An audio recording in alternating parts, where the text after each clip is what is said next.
சென்னை மாநகரின் வாகன இரைச்சலுக்கு மத்தியில் 1000 ஆண்டுகளுக்கு மேலான மௌனத்துடன் காலத்தை கடந்து நிற்கும் ஒரு ஆலயம் இது.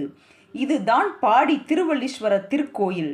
தொன்மை பெயரில் திருவல்லிதாயம். இந்த ஆலயத்தின் பிரதான மூர்த்தி திருவல்லீஸ்வரர் மற்றும் அன்னை ஜெகதாம்பிகை ஆவார்கள். இந்த தலம் வெறும் கற்களில் சேர்ப்பு மட்டுமல்ல, இது புராணங்களில் சங்கமம். குறைந்தது 1300 வருடங்கள் பழமையான இக்கோயில் 7ஆம் நூற்றாண்டில் வாழ்ந்த திருஞான சம்பந்தரால் பதிகங்கள் பாடப்பட்டு புனிதமாக்கப்பட்ட 274 பாடல்கள் பெற்ற ஸ்தலங்களில் ஒன்றாகும். இதன் பெயர் உருவானதற்கு ஒரு நெகிழ்ச்சியான கதை உண்டு. பரத்வாஜ முனிவர் ஒரு சாபத்தால் வாலியன் என்னும் சுட்டுக்குருவி பிறந்தது.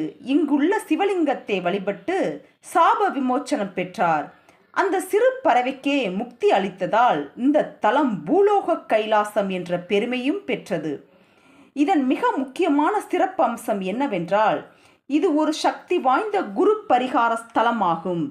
தேவகுரு பிரகஸ்பதி தான் பெற்ற சாபத்தை போக்கிக் கொள்ள இங்கு வந்து சிவனை வணங்கி அருள் பெற்றதால் கல்வி, தொழில் மற்றும் சுபகாரிய தடைகள் உள்ளோர் இங்கு வந்து குருவையும் ஈஸ்வரனையும் வணங்கினால் நிச்சயம் விமோச்சனம் கிடைக்கும் என்பது தொன்று தொட்டு வரும் ஐதீகம்.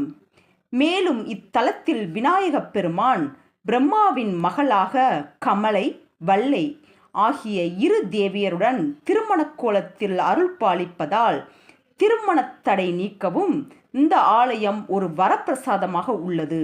இக்கோயிலின் தற்போதைய அமைப்பானது பெரும்பாலும் சோழ பேரரசர்களின் நுணுக்கமான கட்டிடங்களின் அம்சங்களை கொண்டிருக்கிறது.